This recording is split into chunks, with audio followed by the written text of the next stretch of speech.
NCERT RBC कक्षा 12 इतिहास विषय के अध्याय संख्या 3 का ये आज का अंतिम पाठ देखेंगे। इससे पहले अध्याय संख्या 2 के संपूर्ण और अध्याय संख्या 3 के अन्य 3 पार्ट अपलोड हो चुके हैं। उन्हें आपने नहीं देखा तो प्लेलिस्ट में जाकर देख लीजिए, जिसका लिंक डिस्क्रिप्शन बॉक्स और आई बटन में दे दिया जाएगा। तो इस वाले जो वीडियो के अंदर हम जो डिस्कस करेंगे उसमें साहित्यिक स्रोतों का इस्तेमाल इतिहासकार किस तरीके से करते थे और उसका क्या नज़रिया था इतिहासकारों का महाभारत के संदर्भ में, वो किस तरीके से इनका अध्ययन करते थे साहित्यिक स्रोतों का इतिहासकार। और ख़ासकर इसमें हम महाभारत के बारे में देखेंगे कि महाभारत का उन्होंने साहित्यिक जो स्रोत है उसका किस तरीके से उन्होंने इस्तेमाल किया था। उसके बाद हम देखेंगे इसकी जो भाषा और विषय वस्तु, जो साहित्यिक स्रोत हैं उनकी भाषा और विषय वस्तु क्या रही थी, उनको समझने का प्रयास करेंगे। फिर देखेंगे कि इन साहित्यिक स्रोतों के लेखक क्या एक थे या कई थे, यानी बहुत सारे लेखक थे या किसी एक ही लेखक ने इनको लिखा।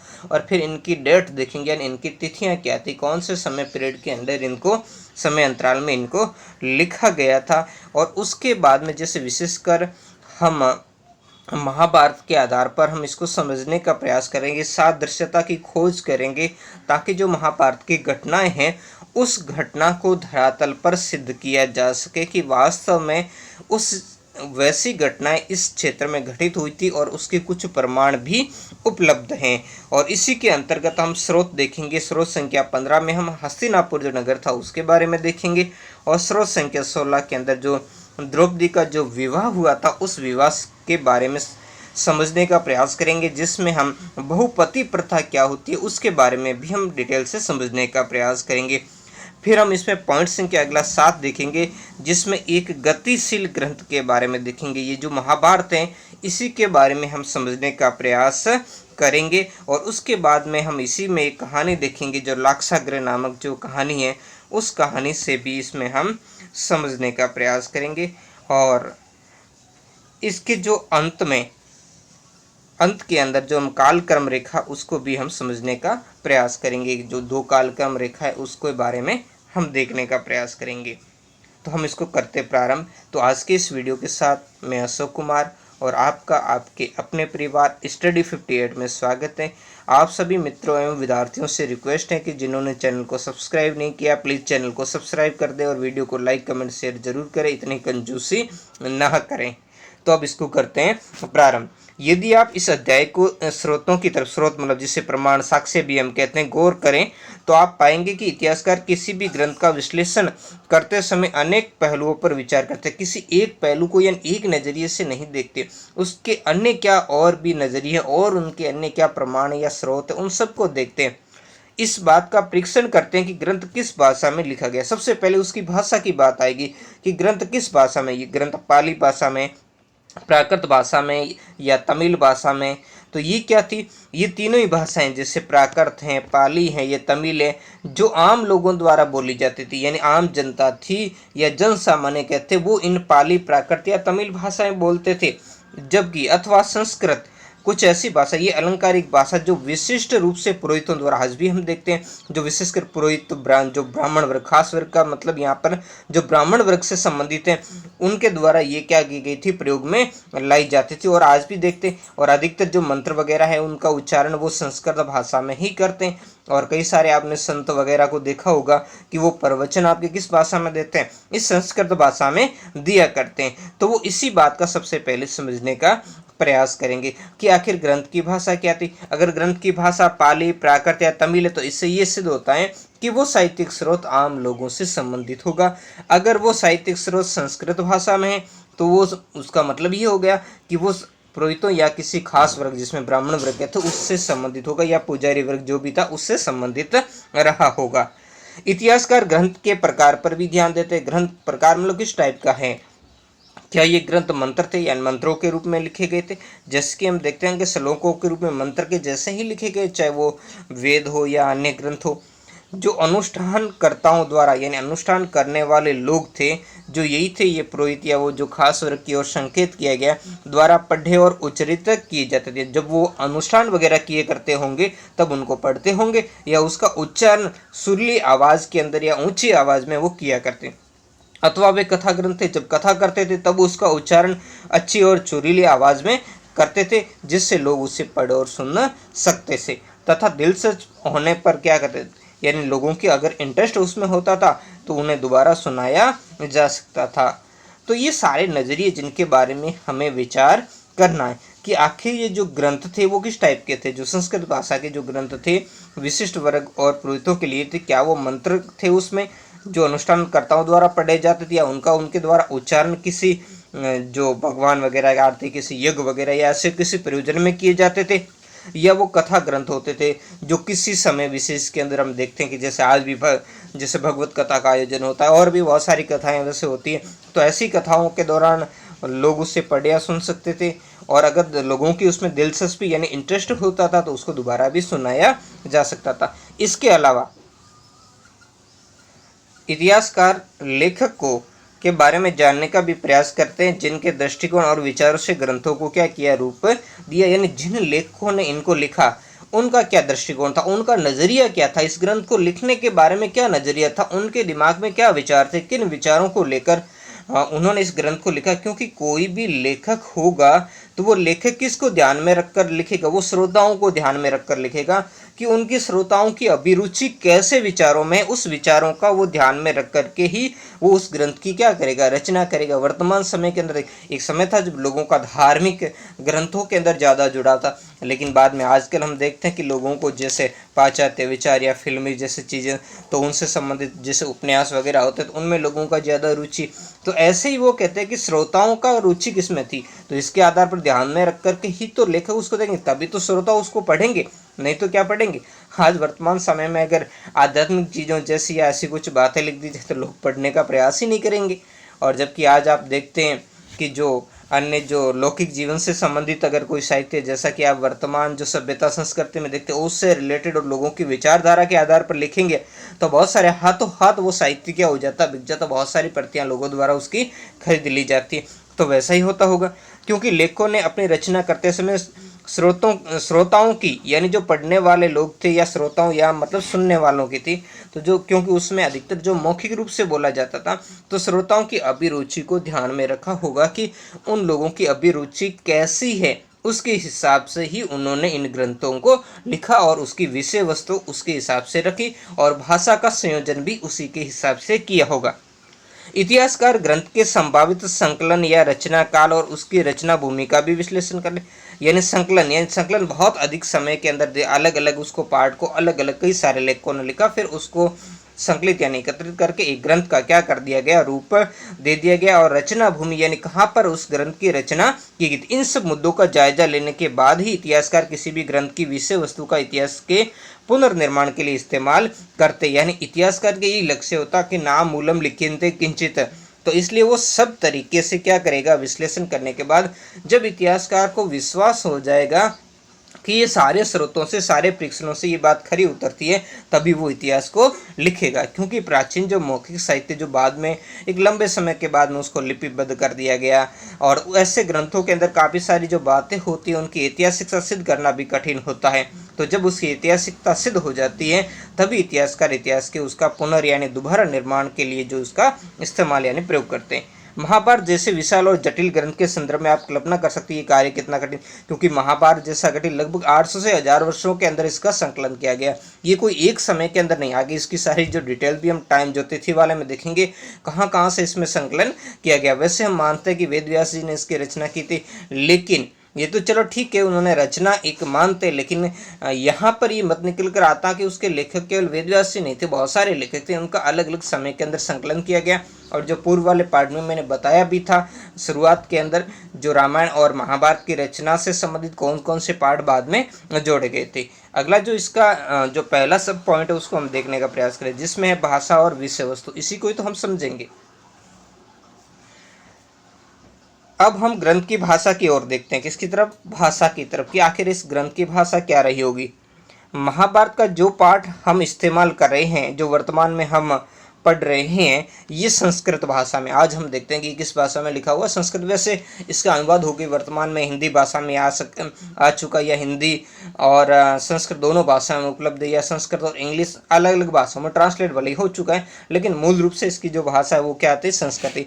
यद्यपि अन्य भाषाओं में भी इसके संस्करण मिलते हैं, किंतु महाभारत में प्रयुक्त संस्कृत वेदों जैसे 4 वेद, ऋग्वेद, यजुर्वेद, अथर्ववेद और सामवेद, और प्रशस्तियाँ कैसी, जो किसी भी शासक की प्रशंसा में लिखी जाती थी, उसकी खुशामद में उसके किसी गुणों का, उनके चरित्र का अच्छे तरीके से बखान किया जाता था, जैसे हम देखते हैं प्रयाग प्रशस्ति वगैरह ऐसी है, तो उनकी रचना करती थी, जो अध्याय 2 में वर्णित हमने पूर्व में देख चुके हैं कि संस्कृत से कहीं अधिक सरल है। क्योंकि इसकी जो संस्कृत है, जो वेदों और प्रशस्ति की संस्कृत है, वो जटिल है, वो अलंकारिक है, जबकि जो महाभारत है उसकी जो संस्कृत भाषा है वो सरल है, वो भाषा इतनी अलंकृत नहीं है, वो इतनी क्लिष्ट भाषा नहीं है। ये संभव है कि इस ग्रंथ को व्यापक स्तर पर समझा जाता होगा, क्योंकि आप देखते हो जब भी जन सामान्य कोई भी भाषा बोलेगा, चाहे वो हिंदी हो, अंग्रेजी हो, संस्कृत हो, तमिल, तेलुगु, कोई भी भाषा वो बोलेगा, तो जन सामान्य उतनी व्याकरणिक या अन्य चीज़ों को ध्यान में नहीं रखेगा, उसकी भाषा का नज़रिया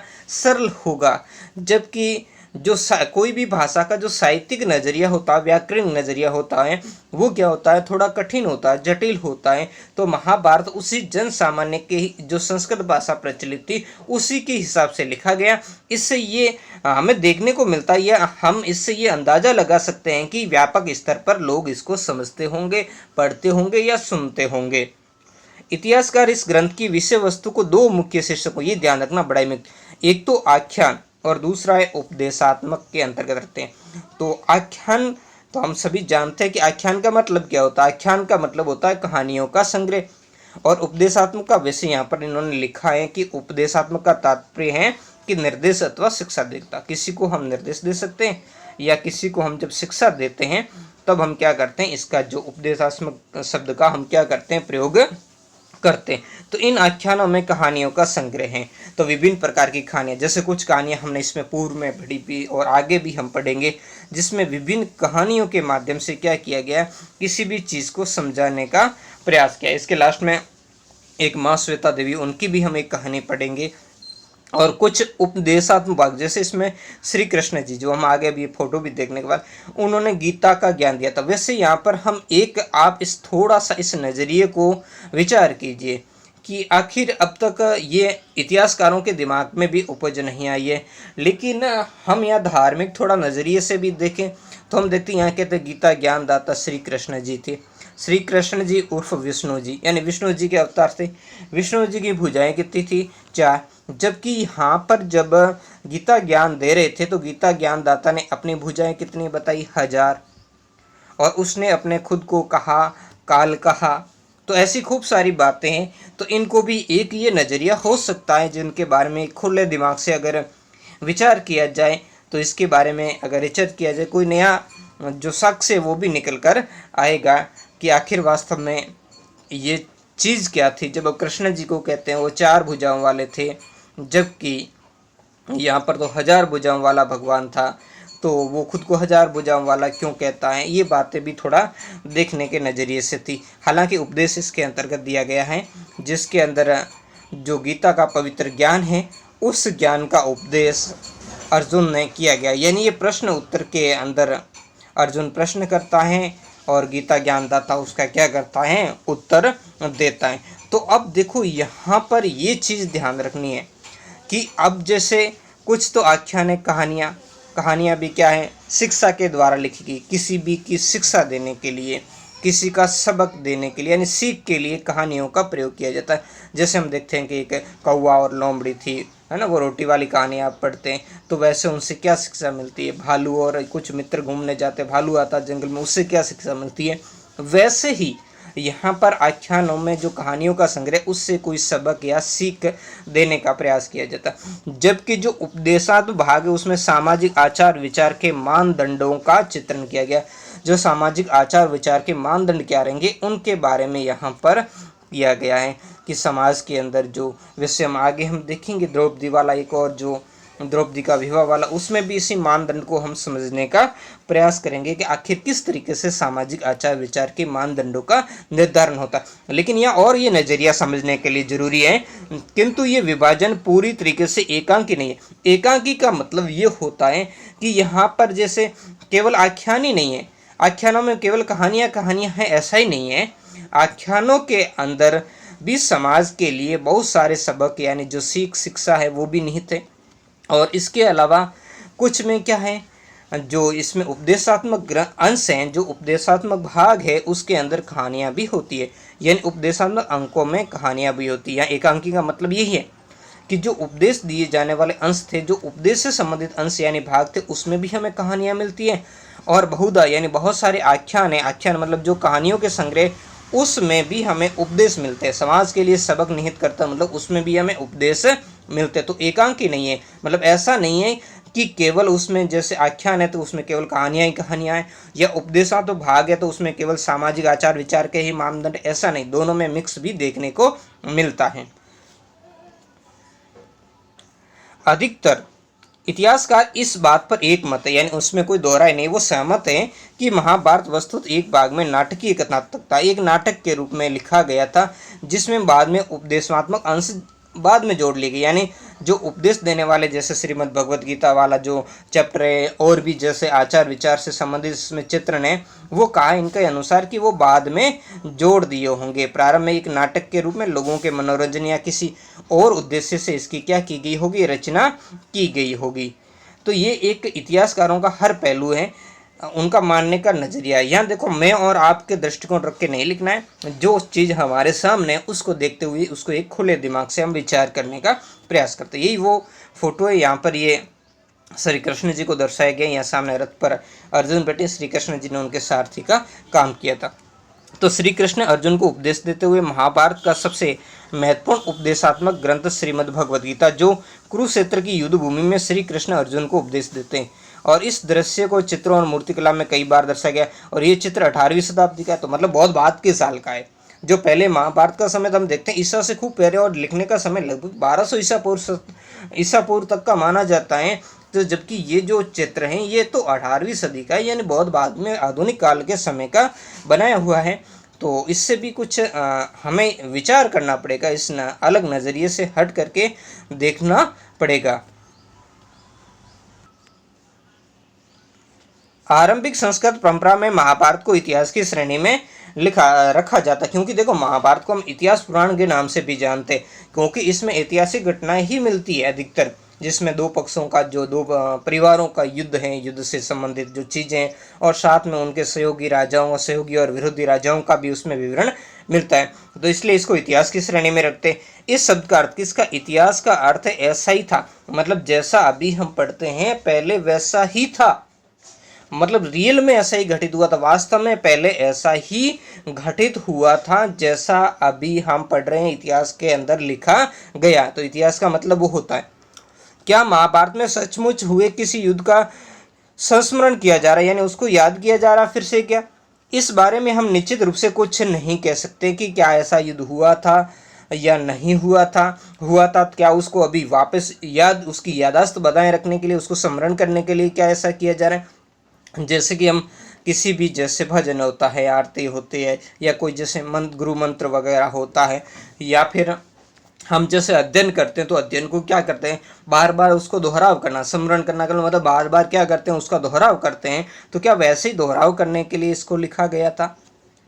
कुछ इतिहासकारों का मानना है कि स्वजन मतलब खुद अपने ही परिवार के लोग के बीच युद्ध की स्मृति महाभारत का मुख्य कारण, उसकी यादाश्त बनाई। स्मृति का मतलब क्या होती है, यादाश्त का ही मुख्य कथानक, क्योंकि यहाँ जो कौरव और पांडव क्या थे, आपस में तो स्वजन ही थे ना, क्योंकि धृतराष्ट्र के पुत्र कौरव थे और पांडु के पुत्र पांडव, जबकि धृतराष्ट्र और पांडु क्या थे, दो सगे भाई थे।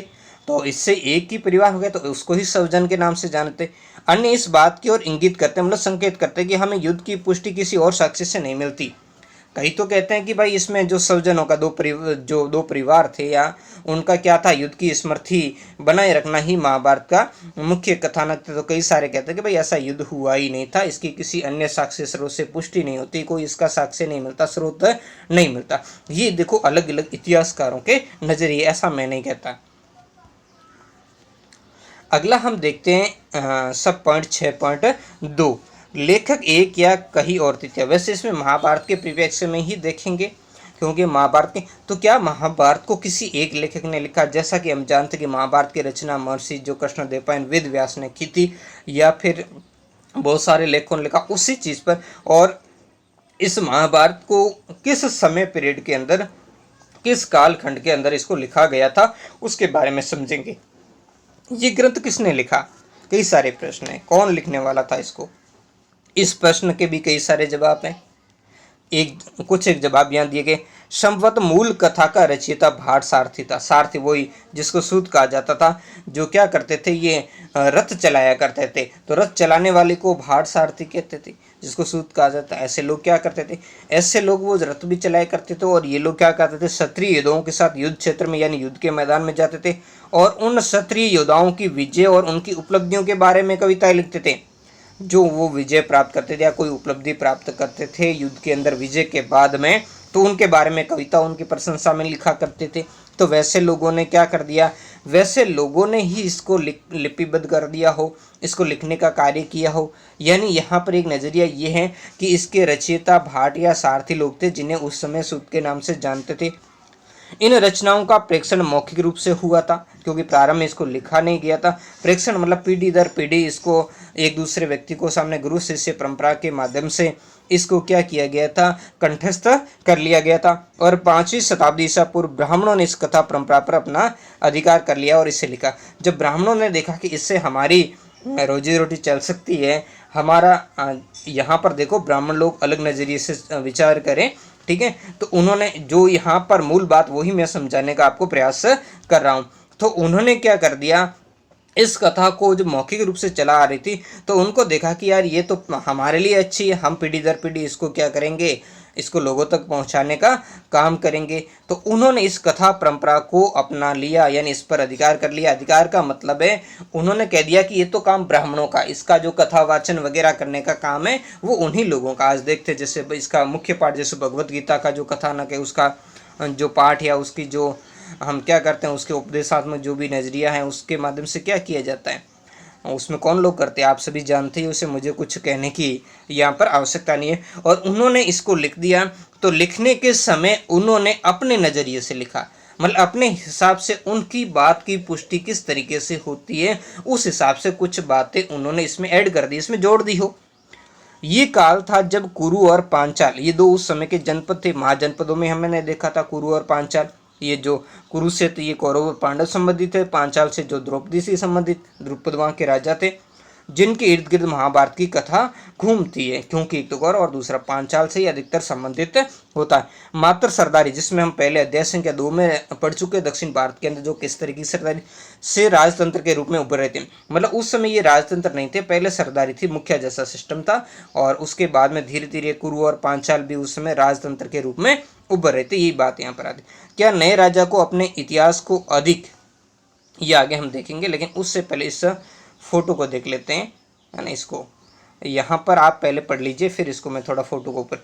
ये लिपिक श्री गणेश जी, मतलब लिपिक श्री गणेश जी का मतलब जो महाभारत है उसको लिखने वाला माना जाता है कि गणेश जी ने लिखा था। परंपरा के अनुसार व्यास ने इस ग्रंथ को श्री गणेश जी से लिखवाया था। और ये चित्र महाभारत फारसी का अनुवाद जो 1740 से 50 उसमें, यानी बहुत 18वीं सदी का ये भी फोटो। तो यहाँ पर देखो क्या था, ये एक कथा मिलती है कि जब वेद व्यास जी को ये सारी कहानी याद थी, महाभारत सारी किसको याद थी, वेद व्यास ने, लेकिन वेद व्यास जी को लिखने की समस्या थी। तब वेद व्यास जी ने गणेश जी को इस बात के लिए राजी कर लिया कि मैं बोलूँगा और आप क्या करोगे, लिखोगे। लेकिन गणेश जी ने एक शर्त रख दी कि मैं लिख तो दूंगा, लेकिन आप लगातार लिखवाओगे, कंटिन्यूस लिखवाओगे, बीच में क्या करोगे, रुकोगे नहीं। तब वेद व्यास जी ने कहा था यार किसी कड़ी से कड़ी जोड़ने में कुछ थोड़ा समय भी लग सकता है, तो उन्होंने भी एक तरकीब लगा कि हाँ बिल्कुल मैं लगातार बोलूँगा, लेकिन आप, मेरी भी एक शर्त है कि आप लिखोगे तब जब मेरे द्वारा बोला गया शब्द आपको समझ में आ गया हो, तभी आप लिखोगे। तो वो कुछ ऐसे कठिन शब्द भी कह देते थे जिसको गणेश जी थोड़ी देर तक विचार करते थे, दिमाग में उसका अर्थ समझते थे, तब तक आगे की कड़ी व्यास जी को याद आ जाती थी। ऐसी कुछ कहानी मिलती है, आप भी इसमें हमारे ग्रंथों के अंदर आपको भी पढ़ने और सुनने को मिलती है। यहाँ पर ये देख सकते हो, यहाँ चूहा भी और दोनों तरफ ये महिलाएं जो चंवर लिए हुए हैं। और यहाँ पर इसका आप जो, अगर आप उर्दू भाषा के हैं तो आप देख सकते हैं यहाँ पर ये फोटो भी बनाया हुआ है। यहाँ पर ये भाषा के अंदर जो लिखा हुआ है फारसी भाषा में। तो क्या नए राजा हैं जो वो नियमित रूप से क्या करते थे, लिखना चाहते थे। तो ऐसी बारे में हम कुछ विचार है। यही तो एनसीईआरटी है। एनसीईआरटी का मीनिंग यही है कि आप समझिए, आप पहले हर चीज़ को, कॉन्सेप्ट को आप क्या कीजिए, समझने का प्रयास कीजिए। ये संभव है कि नए राज्यों की स्थापना के समय होने वाली उथल पुथल के कारण पुराने सामाजिक मूल्यों के स्थान पर नवीन मानदंडों की भी स्थापना हुई हो। जो पुराने सामाजिक मूल्य यानी जो आचार विचार के, जो सामाजिक आचार विचार के जो नियम थे या मानदंड थे, वो मानदंड चले गए हो और उसकी जगह जो नए आचार विचार के नियम या नए मानदंड आ गए हो, तो उसके हिसाब से भी हो, उनका भी इस कहानी में जिसका इस कहानी के कुछ भागों में वर्णन भी मिलता है। आगे भी कुछ देखेंगे और भी आप इसमें देखने को मिलता है। लगभग 200 ईसा पूर्व से 200 ईस्वी के बीच में इस ग्रंथ के रचना काल का एक और चरण देखते हैं। मतलब ये बहुत इस समय में भी कुछ चीज़ें इस जो महाभारत के अंदर क्या की गई थी, ऐड की गई थी। और ये वो समय जब मनुस्मृति की भी रचना इसी के समय होती है। ये वो समय था जब विष्णु देवता की आराधना प्रभावी हो रही थी, यानी विष्णु की पूजा समाज के अंदर ज़्यादा। हम देखते हैं कि अलग अलग समय में अलग अलग देवताओं को प्रमुख रूप से करके पूजा की जाती थी। तो ये वो समय था 200 ईसा पूर्व से 200 ईस्वी तक का जो समय था। इस समय के अंदर जो वासुदेव कृष्ण है या जो कृष्ण भगवान है उनकी, या फिर हम कह सकते हैं जो खुद विष्णु जी का अवतार था, जो विष्णु की या वैष्णव पूजा थी, वो पूजा का इस समय ज़्यादा हो रही थी। लोग, अधिकतर लोग वैष्णव धर्म से संबंधित हो रहे थे। और तथा श्री कृष्ण जो इस महाकाव्य के महत्वपूर्ण नायकों में थे, उन्हें विष्णु के रूप में बताया जा रहा था। मतलब उनका विष्णु का अवतार बताया जा रहा था, जैसा कि मैंने आपको पूर्व में भी बताया था। तो ये ऐसी बातें थी। तो इसका मतलब मीनिंग ये कहना चाहते हैं या समझना चाहते हैं कि जब श्री कृष्ण उर्फ विष्णु जी की पूजा प्रचलन में थी, तो उनकी महत्ता की कुछ बातें 200 ईसा पूर्व से 200 ईस्वी के बीच में इस महाभारत के अंदर जोड़ दी गई थी। कालांतर में लगभग 200 से 400 ईस्वी के बीच में, ये ईस्वी के बीच वाला समय ईस्वी ईसा पूर्व नहीं है, मैं मनुस्मृति में जो सबसे प्राचीनतम स्मृति ग्रंथ माना जाता है से मिलते जुलते व्रत यानी बहुत बड़े बड़े उपदेशात्मक प्रकरण महाभारत में जोड़े गए। ये कह रहे हैं कि ये जो उपदेशात्मक प्रकरण थे, ये प्रारंभ के अंदर किस में थे, मनुस्मृति के अंदर थे। लेकिन मनुस्मृति से इन को लेकर के किस में जोड़ दिया गया, महाभारत के अंदर जोड़ दिया गया हो। इन सब परिवर्तनों के कारण ये ग्रंथ, जो अपने प्रारंभिक रूप में संभवतः 10,000 श्लोकों से भी कम रहा, मानते कि ये 8,800 श्लोक का था, फिर धीरे धीरे धीरे इसकी संख्या बढ़ती गई और बढ़कर कितनी हो गई, ये 1,00,000 हो गई। तभी तो इसका नाम महाभारत कहलाया, सतसहस्त्र संहिता कहलाया। साहित्यिक परंपरा में इस व्रत रचना के रचयिता ऋषि व्यास माने गए हैं, जिसको ऋषि वेद व्यास के नाम से हम जानते हैं कि इस बड़े ग्रंथ को उन्होंने लिखा था। लेकिन यहाँ पर ये भी नज़रिया है इतिहासकारों को, केवल एक ही लेखक ने इसको नहीं लिखा था। तो अब किसने लिखा था, ये बात हम समझते हैं, क्योंकि वेद व्यास जी हैं वो क्या इतने लंबे समय तक जीवित रहे होंगे। तो यहाँ से हमें देखने क्या उस समय के मानव की इतनी लंबी समय, जैसे यहाँ से एक लास्ट वाला पॉइंट हमने ऊपर देखा था कि 200 ईसा पूर्व से लगाकर 200 ईस्वी, मतलब 400 समय का था, यही समय हो गया। क्या इस समय को भी माने तो क्या वेद व्यास 400 समय तक उनकी उस समय मानव की आयु होती थी, या अगर इसकी एक मीनिंग माने, जैसे इसकी जो प्रारंभिक रचना काल है जो 1200 ईसा पूर्व माना जाता है, तो 1200 ईसा पूर्व से 200 ईस्वी पूर्व का मतलब लगभग ये 1400 वर्ष का समय हो जाता है। तो क्या इतने लंबे समय तक एक ही व्यक्ति की आयु हुआ करती थी क्या? ये कुछ प्रश्न हैं जिनके बारे में विचार करना, और आप भी अपने विचार कमेंट बॉक्स के अंदर लिख सकते हो। अगला जो सब पॉइंट है वो सदृश्यता की खोज। देखो, सदृश्यता का मतलब समझते हैं कि सदृश्यता का मतलब वैसी घटनाएं या जो घटनाएं हम समझ लेते हैं कि महाभारत में घटित हुई थी, तो वो क्या करती थी, जो घटनाएं कहाँ महाभारत में घटित हुई थी, और ऐसे वो स्थान जो महाभारत की घटनाओं से संबंधित क्या वो मौजूद है वर्तमान समय में, यानी उनके कहीं अवशेष मिले, उनकी खोज मिली है, और जहाँ से इनकी जो वास्तविक पड़ताल की जा सके, उन स्थानों की, उन स्रोतों का आकलन किया जा सके, तो उससे संबंधित यह चीज़ करने का प्रयास किया गया है। तो वैसे आप रीजनिंग देखते तो उसमें ये सादृश्यता का टॉपिक खूब अच्छी तरीके से आप सभी जानते होंगे। यानी उसमें उसकी क्या थी, उसकी पड़ताल करनी थी कि वास्तविक रूप से जैसी घटनाएं महाभारत में घटित हुई उनसे संबंधित स्थान क्या वर्तमान में मौजूद हैं या नहीं हैं। तो वैसे ही कुछ यहाँ स्रोत भी देखेंगे और उनको समझने का प्रयास करेंगे हस्तिनापुर नामक एक गाँव के माध्यम से। महाभारत में अन्य किसी भी प्रमुख महाकाव्य की भांति युद्धों, वनों और राजमहल, जो महल होते थे जहाँ राजाओं से संबंधित होते थे, बस्तियां जहाँ लोग रहते थे, का अत्यंत जीवन चित्रण यहाँ पर मिलता है। 1951-52 में पुरातत्ववेत्ता बीबी लाल ने मेरठ जिला, जो उत्तर प्रदेश के अंदर है, के हस्तिनापुर नामक गांव में एक उत्खनन किया। उत्खनन मतलब वहाँ की खुदाई की। और क्या इस गांव में महाकाव्य में वर्णित हस्तिनापुर था? क्योंकि जो इस महाभारत के अंदर भी हस्तिनापुर का वर्णन मिलता है, जो कि क्या थी, कुरुवंश की राजधानी हुआ करती थी। और यहाँ पर जिस स्थान या गांव की खोज की उसका भी नाम हस्तिनापुर था। हालांकि नामों में संभावना मात्र संयोग हो सकता है, ये मतलब अनुमान है, ऐसा संयोग भी हो सकता था एक ही नाम के, जैसे एक ही नाम के कई सारे लोग मिल सकते, कई सारे गांव मिल सकते। वर्तमान में भी हम देखते हैं एक ही राज्य में या अलग अलग राज्यों में एक ही नाम के कई सारे क्षेत्र मिल सकते हैं। तो वैसा क्या संयोग मात्र था? किंतु गंगा के ऊपरी दोआब, दोआब मतलब दो नदियों के जो बीच का क्षेत्र था, या गंगा और यमुना के बीच का क्षेत्र, उसकी बात हो रही थी, वाले क्षेत्र में इस पूरा स्थल का होना जहाँ कुरु राज्य। लेकिन यहाँ पर बहुत ये हो गया कि जैसा महाकाव्य में जिस इस दोआब के क्षेत्र में कुरु राज्य का वर्णन, वहीं ये हस्तिनापुर गांव स्थित है। तो इससे ये इंगित करता है, यानी ये संकेत हमें मिलता है कि ये पूरा स्थल कुरुओं की राजधानी हस्तिनापुर हो सकती है, क्योंकि जैसा महाकाव्य में यानी महाभारत में जिस क्षेत्र में कुरु राज्य को स्थित बताया गया है, उसी क्षेत्र में ये हस्तिनापुर गांव मिला। अगर उस क्षेत्र से अलग में मिलता तो कुछ जो ऊपर ये प्रश्न दिया होता कि संयोग मात्र, तो वैसा हो सकता था। लेकिन अब उसी क्षेत्र में मिला तो हमारे पास ये एक संकेत या एक प्रमाण या हमारा पुष्टि का एक नया नजरिया हो गया कि यह हस्तिनापुर हो सकता है, जो प्रारंभ में कुरुओं की राजधानी थी और जिसका उल्लेख हम महाभारत के अंदर भी देखते हैं। अब आगे और क्या नजरिया है? बीबी लाल ने को यहाँ आबादी के 5 स्तर, जब उन्होंने ऐसा लंबवत इसकी खुदाई की तो इसमें 5 स्तर, ये कंपटीशन एग्जाम की दृष्टि से बहुत ही महत्वपूर्ण है।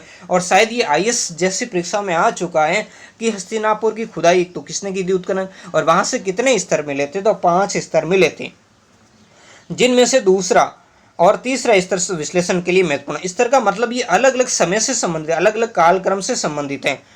दूसरे स्तर यानी जो लगभग 12वीं से 7वीं शताब्दी ईसा पूर्व पर मिलने वाले घरों के बारे में जो बीबी लाल कहते हैं कि जिस सीमित क्षेत्र का यानी छोटे से क्षेत्र का उत्खनन यानी खुदाई हुई, वहां से आवास गृहों की कोई निश्चित परियोजना नहीं मिलती, यानी निश्चित रूप से कोई योजना बना करके कोई वहां पर उस एरिया का कोई खाका बना करके कोई धरातल पर उसका निर्माण किया हो, ऐसा हम नहीं। जैसे वर्तमान में इंजीनियरिंग के आधार पर देखते हैं किसी भी कॉलोनीज वगैरह बनाई जाती है, ऐसी आवासीय संरचना उसकी योजना बनाई जाती है, और बाद के समय में भी हमें ऐसा देखने को मिलता। तो वैसा कुछ यहाँ देखने को नहीं मिलता।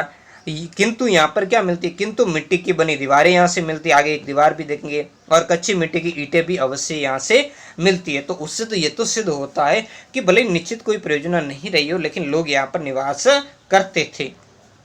सरकंडे की छाप वाले मिट्टी के प्लास्टर की खोज भी इस बात की ओर इशारा करती है कि कुछ घरों की दीवारें सरकंडों से बनी थी। सरकंडा एक बहुत मजबूत जो लकड़ी आती है, जिसका फोटो अवेलेबल होगा तो मैं आपको यहाँ पर एडिटिंग के समय डाल दूंगा, जिसको क्या करते थे ऐसे करके, जैसे आज के राजस्थान के अंदर आप देखते हो अरना, एक अरना करके जो झाड़ी होती है उसको, या फिर जो आग करके झाड़ी होती है, ऐसे कुछ होती है जिनको क्या करते हैं झोंपड़ी वगैरह बनाने के लिए क्या करते बनाते, और फिर उसके चारों तरफ क्या कर देते, दोनों तरफ मिट्टी का क्या कर लेते, गारे या मिट्टी का लेप कर देते हैं, और लेप करने के बाद उस पर हम मतलब यह प्लास्टर कर देते हैं। और इसी तरीके की चीज़ें यहाँ पर देखने को मिली। तो मिट्टी का प्लास्टर चढ़ा दिया था, ऐसी जो दीवार यहाँ पर देखने को मिलती।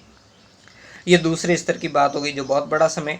और तीसरा स्तर जो लगभग 6ठी से 3री शताब्दी ईसा पूर्व का माना जाता है, इसके लिए बीबी लाल कहते हैं कि तृतीय काल में घर कच्ची और कुछ पक्की ईंटों की, तो वहाँ से था लगते, वहाँ तो क्या थे, यहाँ हमने देखा था कि मिट्टी की बनी, एक तो डायरेक्ट मिट्टी की दीवारें बनाते और दूसरी कच्ची मिट्टी की जो ईंटें होती, जिनको पहले कच्ची मिट्टी की ईंटें धूप में पका देते और फिर उनसे दीवारें बना लेते, और कुछ सरकंडे की छाप थी, यानी बीच में सरकंडे की लकड़ियाँ और दोनों तरफ उसका मिट्टी का क्या कर दिया जाता, प्लास्टर। तो ऐसी कुछ चीज़ें मिलती है। और लेकिन जो तीसरा स्तर है यहाँ पर वो कहते हैं कि इस काल के घर कच्ची, और कुछ घर तो कच्ची ईंटों के बने थे, कुछ पक्की ईंटों के भी बने। तो ये धीरे धीरे एक जो सभ्यता के विकास के क्रम को भी दर्शाता है कि लोग अब कच्ची ईंटों की और गारे की जगह अब मतलब सीधी मिट्टी से दीवारें नहीं बनाते थे, वो या तो कच्ची ईंटों से या फिर आग में पकाकर पक्की ईंटों का निर्माण कर लेते थे।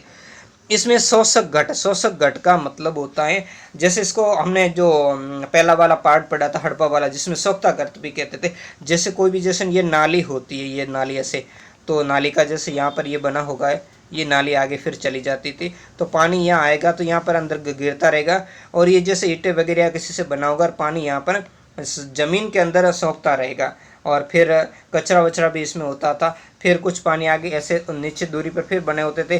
तो कहने का मतलब इससे ज़मीन के अंदर जो गंदा पानी है, वो गंदा पानी क्या करता था, ज़मीन के अंदर रिश्ता रहता था। ईंटों के नाले गंदे पानी की निकास के लिए इस्तेमाल होते थे। तो बहुत बढ़िया यहाँ तो बात, यानी हड़प्पा काल में भी देखा और उसके बाद में भी देखा कि कम से कम लोग स्वच्छता के प्रति तो बहुत अच्छा नज़रिया, और मेरे हिसाब से यहाँ पर आपका बौद्धिक क्वेश्चन भी बन सकता है, तो ये चीज़ को आप ध्यान रखें। तथा वलय कूप जैसे वर्तमान में भी एक वलय के आकार के हमें ऐसे देखने को मिलता है, जो मतलब ऐसे गोलाई लिए हुए है ना, ऐसे गोलाई लिए हुए नीचे की तरफ, जो ऊपर जैसे ऐसे गोलाई बड़ी होती है, जैसे जैसे नीचे चला जाता उसकी गोलाई जो आकार है वो क्या होता है, छोटा होता जाता है। वर्तमान में हम देखते हैं अपने राजस्थान में खूब सारे, आपके क्षेत्रों में भी हो गए ऐसे खूब सारे कुएं हमें देखने को मिलते। लेकिन जो वलय कूप थे, इन कूप का प्रयोग किस तरीके से होता था उसके बारे में कहा। इनका कुओं के रूप में, कुओं का मतलब उनका पानी पीने के लिए, जैसे भूगर्भ से जल निकालने के लिए भी करते होंगे, और मल की निकासी के लिए, जैसे आजकल भी घरों के अंदर करते हैं कि जैसे हम जो टॉयलेट्स वगैरह बनाते हैं तब क्या करते हैं, जो मल होता तो उसको क्या करते हैं, उसको ज़मीन के अंदर वैसे ही वलय कूप बना करके, ताकि वो क्या करे, उससे ज़मीन में उस जो मल का क्या होता रहे, शोषण होता रहे, और ज़मीन के अंदर वो रिश्ता रहे। तो दोनों ही रूप में किया जाता था। अगला हम देखेंगे कि क्या नगर का ये चित्रण महाकाव्य के जो मुख्य कथानक के बाद में किया गया। ये भी हमारे पास एक क्वेश्चन निकल कर के आया कि जो अभी हमने जो इसका जो नगर का चित्रण हस्तिनापुर नगर का देखा, क्या ये चित्रण जो इस महाकाव्य की जो मुख्य कथानक है उसके बाद में, यानी ईसा पूर्व जो 6ठी शताब्दी के पश्चात इसमें जोड़ा गया हो, जब इस क्षेत्र में क्या हुआ, नगरों का विकास हुआ था। कई सारे कहते हैं, और इसके स्तर से भी पता होता है कि प्रारंभ में हमने देखा था कि मिट्टी की या फिर सरकंडे की या फिर कच्ची ईंटों की बनी, तो क्या उसमें नगर नहीं थे। बाद में नगरों का जब विकास हुआ तब ये कथानक जोड़ दिया गया हो, या ये मात्र कवियों की कल्पना की उड़ान हो सकता है। जैसे कई सारे कवि होते, पिछले वाले पार्ट में भी हमने देखा था चकोर पक्षी वाली घटना, जो कि क्या करता, चंद्रमा को एक टक देखता रहता, और उससे ये भी भान नहीं होता कि वो अपनी सद्बुद्ध कहाँ खो बैठा है, और वो इस चंद्रमा को एक टक देखते देखते वो क्या होता है, वृक्ष से गिर जाता है, उसकी गर्दन भी टूट जाती है और मृत्यु को भी प्राप्त हो जाता है। तो ऐसी कल्पना कवियों ने की थी, जबकि हम देखते हैं हकीकत में ऐसा नहीं होता। तो वहाँ ये चीज़ है, क्या हकीकत में ऐसा था या कवियों ने केवल कल्पना के आधार पर ही ऐसा सिद्ध करने का प्रयास किया। साक्ष्य के साथ तुलना करके उसे प्रमाणित नहीं किया जा सकता, जिसकी अन्य मतलब जैसे कवियों ने इसकी जो कल्पना की थी उसका अन्य कोई प्रमाण नहीं मिला, कोई साक्ष्य नहीं मिला। अगर ऐसा कोई मिल जाता तो उसके साथ में इसको प्रमाणित किया जा सकता था। अब यहाँ पर ये हस्तिनापुर की कथा देख लेते हैं, फिर ये द्रौपदी वाला देखेंगे। ये स्रोत संख्या जो 15 है, इसमें हस्तिनापुर की कथा दी गई है। महाभारत के आदि पर्व में इस नगर का चित्रण इस प्रकार मिलता है। जो हस्तिनापुर इस जो कुरुवंश की राजधानी थी, तो उसमें इतने इसके वैभव का मिलता है, जबकि इसमें खुदाई में इतना कोई वैभव हमें देखने को नहीं मिलता, जैसा कि ऊपर हमने देखा था। तो ये नगर को समुद्र की भांति भरा हुआ था। जैसे समुद्र पूरा पानी से लबालब होता है वैसे ही भरा हुआ था। यह सैकड़ों प्रासाद यानी जो महल थे, महलों से संकुलित था। इसमें सिंह द्वार थे, यानी जो प्रवेश करने के लिए, और तोरण थे, कंगूरे संगन बादलों की तरह उमड़ रहे थे। मतलब क्या था, सिंह द्वार, तोरण, कंगूरे, संगन बादलों की तरह, मतलब नगर पूरी तरीके से आबाद था। अच्छी तरीके से यहाँ जगह जगह बड़े बड़े महल वगैरह बने हुए थे, यानी अच्छी तरीके से आबाद था। और ये इंद्र की नगरी के समान शोभायमान था। जैसे इंद्र को स्वर्ग का राजा माना जाता है, तो उसकी जो इंद्रपुरी है, इंद्रपुरी में किस तरीके से अच्छे अच्छे भवन आवासीय बने हुए हैं, वैसे अच्छे आवासीय भवन हस्तिनापुर में बने हुए, ऐसा वर्णन महाभारत के आदि पर्व में मिलता है। लेकिन हमने ऊपर देखा तो ये एक तुलना करनी है। यहाँ पर वैसे इन्होंने प्रश्न भी दे दिया, क्या बीबी लाल और महाकाव्य में वर्णित हस्तिनापुर में क्या समानता मिलती है देखने को, तो इस चीज़ को हमें विस्तार करना। वैसे यहाँ पर 2 स्तरों का ही वर्णन मिला है, आगे और भी स्तरों का आप विचार कीजिए, और क्या वहाँ से ऐसी चीज़ें दृष्टिगत होती हैं। एक और उदाहरण पर गौर कीजिए। एक तो यह हस्तिनापुर वाला हो गया। अगला स्रोत हम 16 में इसमें देखेंगे कि महाभारत की सबसे चुनौतीपूर्ण उपकथा है, यानी मुख्य कथा तो इनके दोनों भाइयों का जो झगड़ा है, लेकिन इसकी एक उपकथा है, वो है द्रौपदी से पांडवों का विवाह। ये कई सारे सामाजिक आचार विचार के जो मानदंड है उसकी तरफ संकेत करती है। और आप भी इस कथा को खुले दिमाग से विचार कीजिए और अपने दिमाग को सारे प्रश्नों को जो विचार करने दी, खूब सारे प्रश्न इससे आपके सामने निकल कर आएंगे। यह पति विवाह का उदाहरण है, मतलब एक औरत के एक से ज्यादा पति होंगे। अब आप बहुपत्नी पतना तो खूब देखी हमने, और ये जैसे हम देखते हैं उत्तर वैदिक काल के बाद से ये देखने को मिलती है, और जो मध्यकाल में खूब सारी थी, और आधुनिक काल में कुछ धर्मों में हालांकि देखने को मिलती है। जैसे आज देखते हैं मुस्लिम धर्म के अंदर ऐसी जो बहुपत्नी प्रथा तो हमें देखने को मिलती है, लेकिन यहाँ महाभारत के अंदर ये देखते हैं कि बहुपति यानी एक औरत के एक से ज्यादा पति हो, 3-4 हो सकते हैं, 5 हो सकते हैं, 7 हो सकते हैं।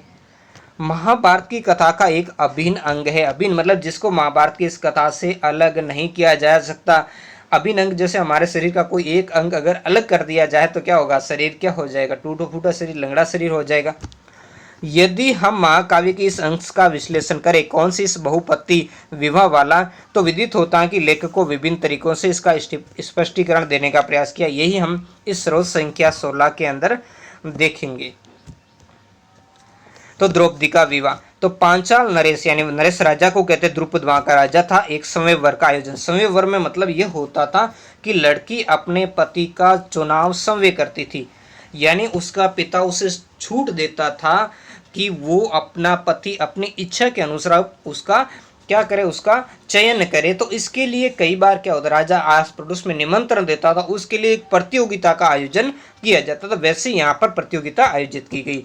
तो इसमें शर्त क्या थी, इसमें प्रतियोगिता क्या थी, धनुष की चाप पर चढ़ा कर निशाने पर तीर मारा जाए, यानी एक वृक्ष के ऊपर एक मछली बांधी गई, और मछली की जो आंख के अंदर जो रेटिना होता है, जिसको हम खला वाला पाक करते हैं, उसका वेदन करना होता है। और वेदन उसको मछली को देखना नहीं होता है, मछली की जो परछाई है वो पानी के अंदर देखनी थी। तो ऐसा करके उसका वर्णन करा। उसमें जो विजेता होता था, कई सारे लोग उसमें प्रतिभागी आए, लेकिन वो इस पर निशाना नहीं लगा पाए। और अंत में कहते हैं कि वहाँ ये पांडवों को भी किसी ने बताया था, शायद कहीं नारद वगैरह का ऐसा वर्णन मिलता, जो भी था। तो वहाँ पर पांडव चले जाते हैं, और पांडवों में अर्जुन अच्छा धनुर्धर था, तो अर्जुन ने उस पर ठीक तरीके से निशाना लगा दिया, और अर्जुन इसमें विजेता हुआ। और विजेता होने के साथ उसकी पुत्री का विवाह के लिए अर्जुन को चुना गया था। और द्रौपदी ने अर्जुन को क्या पहना दी, वरमाला पहनाई। और पांडव उसे लेकर अपनी माता कुंती के पास गए। अब कुंती के पास जाते ही, जब उस समय क्या थे, वो वनवास के अंदर घूम रहे थे, तो माता के पास जाकर के वो निकले तो किसके लिए थे, निकले तो कुछ जो खाने पीने की चीज़ के लिए, संग्रह के लिए थे। जब वन में थे तो कोई वहाँ खेती तो होती नहीं थी, तो वो कुछ कंदमूल वगैरह ऐसी चीज़ें खाने को मिल जाए, तो उसके लिए तो निकले थे। अब द्रौपदी को अपने कुंती को तो पता नहीं था कि वो इस तरीके से विवाह करने के लिए गए। तो वो जब वहाँ आए हैं तो आते ही उन्होंने कहा था, माँ देखो मैं क्या लाया हूँ। तो ऐसा जब कहा तो कुंती ने अंदर से बिना देखे ही कह दिया कि लाई हुई वस्तु को आपस में बांट दो, बांट लेने को कह दिया। उसने देखा नहीं, और जब कुंती ने द्रौपदी को देखा तो अपनी भूल का एहसास हुआ कि यार ये तो कोई औरत लेके आ रहा है, औरत का कैसे 5 जनों में बंटवारा हो सकता है। तो किंतु उसकी आज्ञा यानी जो माँ की आज्ञा की अवहेलना ने। यहाँ पर देखो सामाजिक आचार विचार का नियम है, यानी जो बड़े लोग होते थे, चाहे वो माता हो, चाहे पिता हो, या और कोई भी बड़े लोग होते थे, तो छोटे लोगों में ये आचार विचार होता था, उनकी बात का कोई उल्लंघन नहीं करता था, वो जैसी भी बात कह देते वैसा मान। ये वर्तमान समय में शिक्षा लेने वाली बात है। वर्तमान समय में जैसे बच्चे अपनी माता पिता या बड़े बुजुर्गों की बातों का पालन नहीं करते, उनकी आज्ञा को नहीं मानते, तो यहाँ एक सामाजिक जो मानदंड का निर्धारण किया है। बहुत सोच विचार के बाद युधिष्ठिर जो पांडवों में सबसे बड़ा था, उसने निर्णय लिया कि द्रौपदी उन 5 की पत्नी होगी, कि माँ ने सबको बांटने को कह दिया, तो अब माँ की बात का भी पालन होना चाहिए। अब जब आगे कुछ नज़रिया दिया गया है कि इस बात की जानकारी जब द्रुपद को पता चली तो क्या हुआ। जब द्रुपद को ये बताया गया तो उसने विरोध किया कि भाई मैंने अपनी बेटी का विवाह तो किसके साथ किया है, अर्जुन के साथ। अर्जुन इस प्रतियोगिता में विजयी हुआ है, और आप 5 के साथ में इसका विवाह कैसे कर सकते हो। किंतु ऋषि वेदव्यास ने उसे इस तथ्य से अवगत करवाया, किसको, द्रुपद को, कि पांडव वास्तव में इंद्र के अवतार हैं। उन्होंने कहा कि पांडव को संवय नहीं है, ये इंद्र के अवतार है, और उनकी पत्नी ने ही द्रौपदी के रूप में जन्म लिया, यानी जो इंद्र की पत्नी सची है उसने द्रौपदी के रूप में जन्म लिया।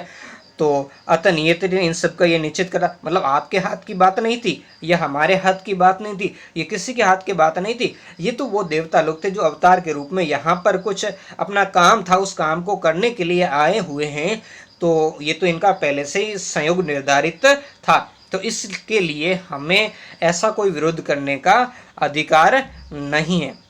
अब दूसरी चीज़ क्या है, व्यास ने ये भी बताया कि एक बार एक युवा स्त्री ने पति प्राप्ति के लिए शिव की आराधना की, भगवान शिव की पूजा की, और उत्साह के अतिरिक्त में, यानी उसने उत्साह के अंदर क्या किया, यानी उत्साह था उसका, जब भगवान आ गए बोला कि भाई क्या मांगती है, तो उसने कुछ ध्यान नहीं रहा और उसने एक के बजाय 5 बार पति का वर मांग लिया।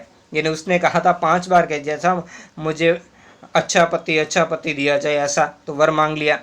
तो इसी स्त्री ने द्रौपदी के रूप में जन्म लिया और शिव ने उसकी प्रार्थना को परिपूर्ण किया, और वही क्या है, उस स्त्री अब द्रौपदी के रूप में आई है। इसी कारण भगवान शिव ने उसकी प्रार्थना सुन ली और 5 पति आए।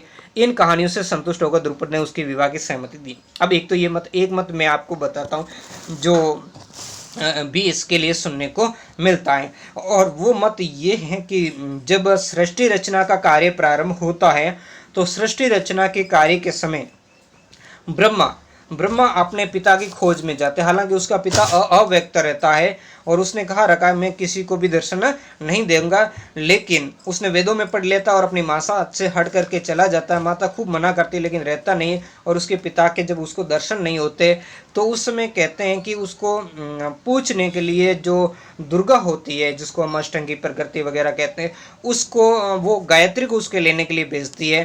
तब ब्रह्मा कहता है कि मैं आपके पास चल तो लूँगा लेकिन आपको मेरी गवाही देनी पड़ेगी, नहीं तो मैं माँ को क्या मुंह दिखाऊंगा, क्योंकि माँ ने खूब मना किया था, मैं हट करके आ गया। और इसमें एक और किसी को जो अपनी गवाह तैयार करने के लिए एक ब्रह्मा किसी और को उत्पन्न कर देती है, मतलब 3 वहाँ हो जाते, ब्रह्मा, गायत्री और एक और थी, उसका नाम मुझे भी याद नहीं। तो ये हो जाते और वहाँ से ये दुर्गा के पास आकर कहते हैं कि हाँ, मैं अपने दुर्गा पूछती क्या तुम्हें तेरे पिता के दर्शन हो गए, तो वो कहता ब्रह्मा के हाँ हो गए। तो गवाही के लिए तो ये गायत्री भी होती है एक, वो तो इन दोनों को फिर दुर्गा देखती है जब अपने पति, जो दुर्गा का पति होता है जिसको ब्रह्म कहते हैं, वो उससे पूछती है कि तू तो कहता था मेरे साथ छल किया कि मैं किसी को दर्शन नहीं, तो उसने कहा था ये झूठ बोल रहे हैं, ये सब झूठ बोल रहे हैं, मैंने किसी को दर्शन नहीं दिया है। और इसके बाद में जो दुर्गा होती है, जो अष्टंगी होती है, वो क्या करती है, सबको श्राप दे देती, जैसे ब्रह्मा को कह देती तेरी पूजा जग में नहीं होगी, और जो ये अपने गायत्री होती है उसको कह देती तू गाय होगी और तेरे कई सांड पति होंगे, और जो एक तीसरी होती है उसको कहेगी तू गंदी नाली में उत्पन्न होने वाले केवड़ा करके एक जो वनस्पति होती केतकी करके जो होगी वनस्पति नाम से उत्पन्न होगी। इस बात से वो ब्रह्म भी बड़ा रुष्ट हो जाता कि मैंने तेरे को सृष्टि रचना का काम सौंपा था और तू इन बच्चों को तूने श्राप क्यों दे दिया। तो वो ब्रह्म कहता है कि दुर्गा को श्राप देता है कि तूने इनको ऐसा श्राप दिया, तो जा तू भी यहाँ पर जब धरती पर जाकर के कलयुग में जन्म लेगी और तेरे भी 5 पति होंगे। तो कहा जाता है कि वो दुर्गा का ही अवतार द्रौपदी थी। ये अलग अलग कहानियाँ हमें देखने को मिलती हैं। अब यहाँ पर ये साइड में आप फोटो देख सकते हो जो हस्तिनापुर में उत्कीर्णित एक दीवार का अंश है, आप देख सकते हो। तो ऊपर वाले जो स्रोत में आप विचार कीजिए और कुछ आगे हम और कुछ और चीज़ों को भी यहाँ देखने का हम प्रयास करेंगे। वर्तमान इतिहासकारों का सुझाव है कि लेखक द्वारा बहुपति विवाह संबंध का चित्रण इस बात की ओर इंगित करता है कि संभवतः ये प्रथा शासकों के विशिष्ट वर्ग में किसी काल में मौजूद थी, और बिल्कुल थी, किसी विशिष्ट काल में थी, विशिष्ट काल के वर्तमान में। इस पांडवों की कथा के कारण ही वर्तमान के अंदर हिमाचल प्रदेश का जो किन्नौर जिला है, किन्नौर जिले में ऐसा ही होता है, जब क्या करते हैं बहन से ही उसके जितने भी भाई लोग होते हैं वो सारे विवाह कर देते हैं, 3 होते हैं 4 होते हैं, बोले कितने ही हो, वो क्या कर लेते हैं विवाह कर लेते हैं, जिसका फोटो भी मैं अभी आप इसके साथ में मैं ऐड कर दूंगा जो आप देख सकते हो। किंतु साथ ही इस प्रकरण के विभिन्न स्पष्टीकरण भी इस बात को भी व्यंजित करते हैं कि समय के साथ बहुपति प्रथा उन ब्राह्मणों में अमान्य हो गई, यानी जिस खास वर्ग की या विशिष्ट वर्ग की बात होती थी, जिस वर्ग में ये बहुपति प्रथा थी वो इन ब्राह्मणों में अमान्य होगी, यानी उनको इन्होंने स्वीकार नहीं किया। बाद में जिन्होंने कई शताब्दियों के दौरान इस ग्रंथ को पुनर्निर्मित किया, यानी दोबारा लिखा था। कुछ इतिहासकार इस तथ्य की ओर भी ज्ञान दिलाते, यद्यपि ब्राह्मणों की दृष्टि में बहुपति प्रथा क्या थी, अमान्य थी और अवांछित थी, यानी वो चाहते नहीं थे, ऐसी कोई प्रथा सही भी नहीं थी। ये हिमालय क्षेत्र में प्रचलन में थी और आज भी है। जैसा कि मैंने बताया, हिमालय क्षेत्र का जो किन्नौर वाला क्षेत्र है, जैसा कि आप फोटो में भी देख सकते हो, ये भी कहा जाता है कि युद्ध के समय स्त्रियों की कमी के कारण बहुपति प्रथा को अपनाया गया था। दूसरे शब्दों में कहे तो संकट की स्थिति में अपनाए, लेकिन ऐसा कोई संकट नहीं था। हम देखते हैं कि खूब सारी चीजें, युद्ध होता है क्या होता है, उसमें पुरुष मारे जाते, स्त्रियां भाग नहीं लेती बहुत सारी। और जैसे महाभारत का युद्ध होता है, क्या देखते हैं, युद्ध के अंदर सारे पुरुष तो मर गए होते, और फिर कृष्ण भगवान अपने अंतिम समय में अर्जुन को द्वारिका से क्या कहते हैं कि यहाँ तो सारी क्या थी, यादव तो सारे मर जाते हैं वहाँ लड़ लड़ करके, और यहाँ केवल क्या स्त्रियां ही तो शेष है, उनको लेकर आप हस्तिनापुर चले जाइए। तो कहने का मतलब है कि ऐसा कोई संकट तो था नहीं कि भाई जो लड़कियों की संख्या कम हो, स्त्रियों की संख्या कम हो और पुरुषों की संख्या ज़्यादा हो। हालांकि इसका उदाहरण हमें हिमाचल प्रदेश का जो क्षेत्र है, ये हिमालय का क्षेत्र जिसके अंदर किन्नौर जिला हिमाचल प्रदेश का, वहाँ देखने को मिलता है। हालांकि ये समय के साथ धीरे धीरे ये प्रथा अभी लुप्त होती जा रही है। अभी इसके यदा कदा कोई उदाहरण देखने को मिलते नहीं, तो ये प्रथा अभी लुप्त प्राय हो चुकी है। कुछ आरंभिक स्रोतों में इस तथ्य की पुष्टि करते हैं कि बहुपति प्रथा, कैसी प्रथा है, बहुपति यानी एक से ज्यादा जो पति वाली जो प्रथा है,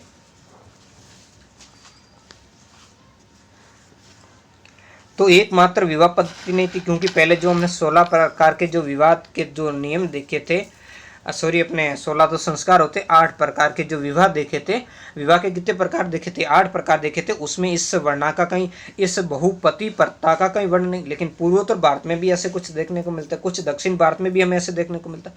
और जहाँ पर बहुपति प्रथा है वहाँ पर मात्र सत्तात्मक परिवार पाए जाते हैं, यानी महिला क्या होती है, उसकी मुखिया होती है। लेकिन एक बात आपको यहाँ पर मैं ज्ञान के लिए आपको जैसे बता दूं, ये हिमाचल प्रदेश का किन्नौर, मतलब क्या होता था, जैसे एक स्त्री है, एक स्त्री के 5 पति है, तो 5 पतियों के से अलग अलग उस महिला की संतानें होगी।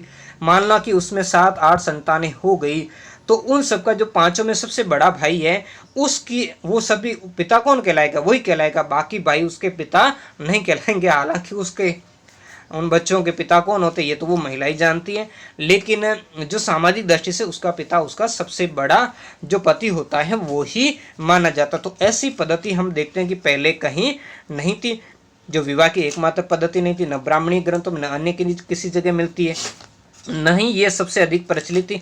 फिर क्यों इस ग्रंथ में रचनाकार ने इस प्रथा को महाभारत के प्रमुख पात्रों के साथ एक अभिन्न रूप से जोड़कर देखा, इस बात को आप भी खुले नजरिए से विचार कीजिए। और आपके बाद इस दिमाग में भी कुछ आता तो कमेंट करके एक सकारात्मक तरीके से लिखिए। हमें ये बात ध्यान में रखनी चाहिए कि सृजनात्मक साहित्य, देखो सृजनात्मक शब्द आप सभी जानते हो, सृजनात्मक मतलब होता है किसी वस्तु, विचार, कला या साहित्य से संबंधित किसी समस्या का समाधान आदि जो निकालने के क्षेत्र में कुछ क्या करता है, उसका नया या आविष्कृत करने, या हम कहते हैं पुनर्सर्जित करने की एक जो प्रक्रिया होती है उसे हम सृजनात्मक कहते हैं। तो वैसा ही कुछ नया यहाँ पर रचने या कुछ नया आविष्कार करने की जो इसमें की गई थी, तो वैसा ही इस सृजनात्मक साहित्य में एक नई प्रथा जोड़ दी गई थी जो बहुपति प्रथा थी। कई ऐसा कहता हो सकता है वैसे कोई नया यहाँ पर कुछ पुनर्सर्जित करने की एक प्रक्रिया थी, तो उसी से इस बहुपति जो प्रथा है इसको महाभारत का एक अंश बना दिया। अपनी कथा संबंधी जरूरतें होती जो हमेशा समाज में मौजूद वास्तविकताओं को नहीं दर्शाती, यानी वास्तव में धरातल पर वैसा नहीं होता होगा। ये एक क्या थी, एक लेखक या रचनाकार की दिमाग की उपज भी हो सकती थी, ताकि क्या करे जो उसके श्रोता हैं वो उसको लिखने वाले नाटक या साहित्य के अंदर उसकी रुचि बनी रहे। अब जो भी तथ्य हैं इसके बारे में हम निश्चित मत नहीं कह सकते। अगला जो 7वां हमारा पॉइंट है, एक गतिशील ग्रंथ है। तो महाभारत का विकास संस्कृत के पाठ के साथ ही समाप्त नहीं होता, शताब्दियों से, शताब्दियों मतलब जो 100 वर्षों की होती है, तो वैसे उस के अंदर क्या होता है से इस महाकाव्य के अनेक पाठांतर भिन्न भिन्न भाषाओं में लिखे गए, अलग अलग भाषाओं में, एक ही भाषा में नहीं थे। ये सब उस संवाद को दर्शाते कि उसमें लेखकों, अन्य लोगों और समुदाय के बीच में कायम हुए थे। संवाद उन दोनों के बीच में, किसके, जो उसके लेखक थे उनके बीच में हुए होंगे, या अन्य जो महत्वपूर्ण व्यक्ति या जो उससे संबंधित समुदाय उनके बीच में हुए थे। अनेक कहानियां जिनका उद्गम एक क्षेत्र विशेष में हुआ, यानी ऐसी कहानियां जो किसी एक क्षेत्र विशेष से संबंधित वहां से ये निकल कर आई है और जिनका खास लोगों के बीच में ही प्रचार हुआ यानी फैला हुआ, ये सब इस महाकाव्य में समाहित कर ली गई, मतलब इसमें जोड़ दी गई। साथ ही जैसे एक हम हिमाचल के क्षेत्र में ऐसी बहुपत्नी प्रथा देखते हैं, महाकाव्य की मुख्य कथा की अनेक बार पुनर्व्याख्या मतलब बाद के समय में उसको फिर से अलग अलग लोगों, जैसे मैं उसकी व्याख्या करूंगा मेरे नजरिए से करूंगा, आप करोगे तो आप अपने नजरिए से करोगे, तो अलग अलग लेखकों ने एक ही कथा को बार बार अपने अपने नजरिए से इसकी क्या की, दोबारा से व्याख्या की। इसके प्रसंगों को मूर्तिकला और चित्रों में भी दर्शाया गया और इस महाकाव्य ने नाटकों और नृत्य कलाओं को भी अपनी विषय वस्तु प्रदान की। यानी इस महाभारत नामक महाकाव्य के आधार पर विभिन्न नाटकों की रचना की गई और विभिन्न नृत्य कलाओं का भी विकास हुआ था। चलो अब देखते हैं आगे क्या है। इस महाकाव्य की पुनर्व्याख्या, इस महाकाव्य मतलब यहाँ बात हो रही है महाभारत की मुख्य कथा वस्तु को ही सृजनात्मक ढंग से प्रस्तुत किया गया। और हम ऐसे ही एक उदाहरण का उल्लेख करते हैं कि महाभारत के एक प्रसंग का रूपांतरण समसामयिक बांग्ला लेखिका महाश्वेता देवी ने किया, जो शोषण के विरुद्ध अपनी आवाज उठाने के लिए प्रसिद्ध है। तो वैसे ही उसने अपनी शोषण के विरुद्ध आवाज उठाने के लिए इसके कथानक का प्रयोग किया, ये अभी हम देखेंगे। इस उदाहरण में उन्होंने महाभारत की मुख्य कथा के लिए अन्य विकल्प खोजे और उन प्रश्नों की ओर ध्यान खींचा जिन संस्कृत पाठ पूर्णतया मूक है, मतलब उसके बारे में संस्कृत वाले जो पाठ है वो कुछ भी नहीं करते, कुछ बोलते नहीं, तो वैसी कथा यहाँ पर उन्होंने लिखने का प्रयास किया। संस्कृत पाठ में दुर्योधन द्वारा पांडवों को छल यानी धोखे द्वारा लाक्षागृह मतलब पूरा लाख का जो घर बनाया गया था, महल बनाया गया था, उसमें जलाकर मार दिए जाने का उल्लेख है, किंतु पहले से इसकी चेतावनी पांडवों को मिल जाती है और इस कारण पांडव सजग हो जाते हैं और पांडवों ने उस लाक्षागृह के अंदर जो सुरंग बनाकर वहां से बाहर काफी दूर जंगली इलाके में जो खुलती थी वहां से उसको भाग जाते हैं। और उसी समय कुंती एक भोज मतलब खाने का आयोजन करती है जिसमें ब्राह्मण आमंत्रित होते हैं, किंतु एक निषादी, अब देखो निषादी एक क्या, जो शिकारी जाति होती थी जो जंगलों के अंदर ऐसे गहन जंगल है, समुद्री तट है, पर्वतों या घाटियों के अंदर निवास करती थी। इससे बहुत सारे जैसे वेद व्यास जी भी इसी जाति से संबंधित माने जाते हैं और जो एकलव्य के कथा पहले देखी वो भी इसी निषादी जाति थी। तो वैसे कहते थे कि एक निषादी अपने 5 यानी वो निषादी मतलब उसका पति नहीं था, तो उसके 5 बेटे थे। वो निषादी यानी महिला जिसका पति नहीं था, विधवा थी, अपने 5 बेटों के साथ यहाँ आती थी और वो कहते हैं कि उसको जो कुंती है, कुंती ने उसको खा पी कर यानी उसको ज़्यादा शराब पिलाते हैं तो और ज़्यादा खाना खिलाते हैं तो वो गहरी नींद में सो जाते हैं और पांडव तो वहाँ निकल जाते हैं। और बाद में कौरव जब उसमें आग लगाते हैं तो यहाँ पांडवों द्वारा लगाएगी, पांडवों नहीं यहाँ कौरव बाद में उसमें आग लगाते हैं, तो उसी आग में ये एक निषादी उसके 5 मीटर जो पुत्र होता है वो जल जाते हैं। और जब उस निषादी और उसके पुत्रों के जले सब मिलते हैं तो लोग मतलब कौरव और बाकी लोग ये विचार करते हैं, सोचते हैं कि पांडवों की मृत्यु होगी, क्योंकि कौरवों ने उसको एक दुर्घटना का रूप देने का कार्य किया था कि इसमें आग लग जाएगी और आग के बाद में लोग उसके ऊपर नहीं कहेंगे कि उन्होंने पांडवों को मारा था। और इसमें जब इस निषादी और उसके 5 बेटों की लाश मिलती तो उसमें यकीन भी उन्हें हो जाता है कि पांडव मर चुके हैं और अब उनके उत्तराधिकार का जो कांटा है वो हट चुका है। अपनी लघु कथा जिसका शीर्षक उन्होंने ये महाश्वेता देवी ने क्या दिया, कुंती और निषादी। महाश्वेता देवी ने कथानक का प्रारंभ वहां से किया जहां महाभारत के इस प्रसंग का अंत होता है, यानी ये समाप्ति की ओर जाता है। उन्होंने अपनी कथा का संयोजन वन प्रांतर में किया जहां महाभारत युद्ध के बाद कुंती रहने लगती है। कुंती के पास अब अपने अतीत यानी जो बीता हुआ समय था, भूतकाल का समय था, के विषय में सोचने का समय था, क्योंकि महाभारत का युद्ध हो चुका था, समाप्त हो चुका था, उसमें पांडव विजय हो चुके थे और उससे राज्य प्राप्त हो चुका था।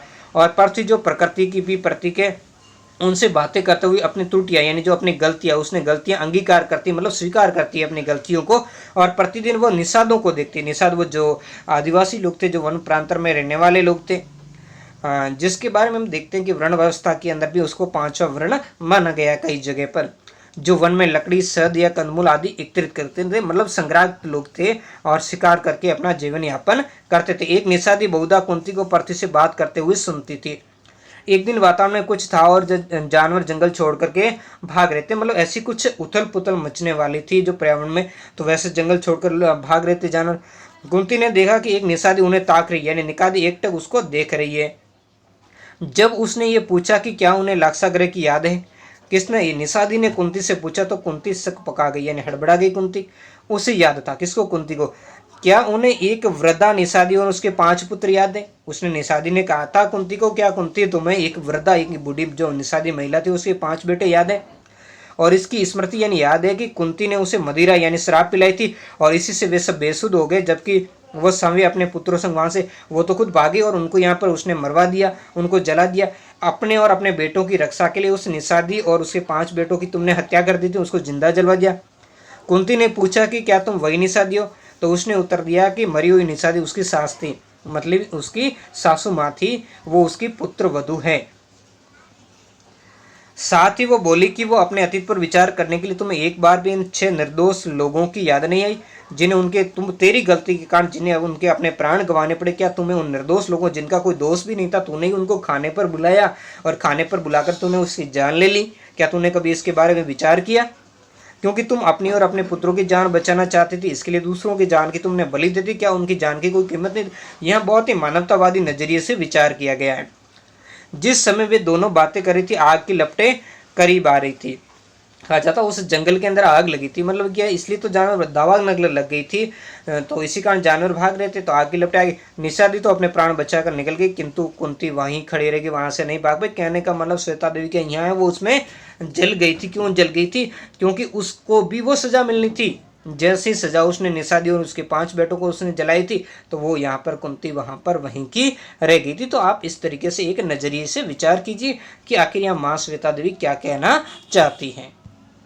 अब हम कालक्रम रेखा, तो इनको केवल आपको याद करना है, सिर्फ हम देख लेते हैं। जैसे लगभग 500 ईसा पूर्व में पाणिनि की अष्टाध्यायी जो संस्कृत व्याकरण ग्रंथ है उसकी रचना हुई थी, और लगभग 500 से 200 ईसा पूर्व में प्रमुख जो धर्म सूत्र हैं उसके संस्करण, जैसे गृह सूत्र वगैरह है, धर्म सूत्र हैं, और भी बहुत सारे हैं, जैसे उनकी रचना इसी समय होती है। लगभग 500 से 100 ईसा पूर्व में प्रारंभिक बौद्ध ग्रंथ त्रिपिटक सहित पाली भाषा में, त्रिपिटक में सुत्त पिटक है, अभिधम पिटक है, तो ये जो 3 पिटक के नाम से जाना जाता है, विनय पिटक, ये त्रिपिटक, और भी जो पाली भाषा के बहुत सारे ग्रंथ हैं उनकी रचना इस समय होती है। और लगभग 500 ईसा पूर्व से 400 ईस्वी में रामायण और महाभारत जो संस्कृत भाषा में जो महाकाव्य, 2 महाकाव्य, इनका संकलन होता है। और लगभग 200 ईसा पूर्व से 200 ईस्वी में मनुस्मृति, ये भी संस्कृत भाषा, यानी प्रारंभिक ग्रंथ संस्कृत भाषा में थे, सिर्फ बौद्ध ग्रंथों को छोड़कर। और तमिल भाषा का जो संकम साहित्य उसकी भी रचना होती है, जो विशेषकर पांड्यों के काल, पांड्य शासक थे उनके काल में होती है रचना, उनका संकलन लगभग 100 ईस्वी में। अब ईसा के बाद की बात, सरक और सुश्रुत संहिता, ये जो चिकित्सा के ऊपर जो ग्रंथ थे वो आयुर्वेद के ग्रंथ, उनका संस्कृत भाषा में संकलन किया गया था। और लगभग 200 ईस्वी में पुराणों का संकलन किया, जो विभिन्न प्रकार के जो पुराण हम देखने को मिलते हैं उनका संकलन, जो गुप्त काल का आसपास का समय, वैसे गुप्त काल इससे बाद में आता है, लेकिन ऐसा माना जाता है कि 200 ईस्वी में और विशेषकर गुप्त काल के अंदर ही इनका संकलन किया गया। और लगभग 300 ईस्वी में भरत मुनि का जो नाट्य शास्त्र वो संस्कृत भाषा में उसका संकलन किया गया। और लगभग 300 से 600 ईस्वी में अन्य धर्मशास्त्र जो जो मुख्य धर्मशास्त्र तो हमने पूर्व में देखे, ये अन्य जो थे वो संस्कृत भाषा में लिखे गए। और लगभग 400 से 500 ईस्वी में संस्कृत नाट्य जो कालिदास ने साहित्य सहित, इसके अलावा खगोल गणित शास्त्र पर आर्यभट्ट वारामिर के जो संस्कृत के ग्रंथ है, जैन ग्रंथों का संग्रह, जैन ग्रंथ जो प्राकृत भाषा में लिखे गए, यानी ये वो समय था जब गुप्त काल का समय था। तो गुप्त काल में अधिकतर इनकी रचना की गई। और कालिदास कमेंट करके आप बताइए कि कौन से गुप्त शासक के दरबार से संबंधित है। ये दूसरा कालक्रम है जो 1900 से 1967-47 वर्ष के आसपास का समय हमें देखने को मिलता है। इसमें महाभारत के समालोचना संस्करण की जो परिकल्पना हुई और उसका प्रकाशन किया गया। और 1919 से 1966 और 1973 में G.A.B. वेन ब्यूटेनन ने द्वारा समालोचना संस्करण का अनुवाद जो अंग्रेजी में अनुवाद प्रारंभ किया, लेकिन 1978 में उनकी मृत्यु हो गई और उनका जो ये अंग्रेजी अनुवाद था वो अधूरा ही रह गया था। तो आज का ये आपका जो चैप्टर संख्या 3 है ये संपूर्ण हुआ। ये इसके प्रश्न वगैरह इनको जब हमारी एक कोर्स कंप्लीट हो जाएगा बाद में मैं आपको अलग से इन वीडियो के माध्यम से इसका आंसर मैं आपको दे दूंगा। नेक्स्ट पार्ट के अंदर हम जो अध्याय संख्या 4 है उस अध्याय संख्या 4 को हम समझने का प्रयास करेंगे। और इसके बारे में आपको अधिक जानकारी चाहिए तो यहाँ पर ये वेबसाइट दे रखी है जिसमें महाभारत से संबंधित जो बॉम्बे इंडोलॉजी नाम से इन्फो है, इसमें आपको जानकारी मिल सकती है। काफ़ी सारी महाभारत से संबंधित स्रोत है, वहाँ से आप लेकर के अपना इसमें अध्यापन अच्छी तरीके से कर सकते हो। तो आशा करता हूँ कि अगर आपको ये वीडियो पसंद आया होगा तो लाइक कमेंट शेयर जरूर करें। और आप कंजूसी बिल्कुल ना करें, चैनल को सब्सक्राइब करने, लाइक कमेंट शेयर करने में। धन्यवाद। मिलते हैं नेक्स्ट पार्ट के अंदर एक नए टॉपिक के साथ।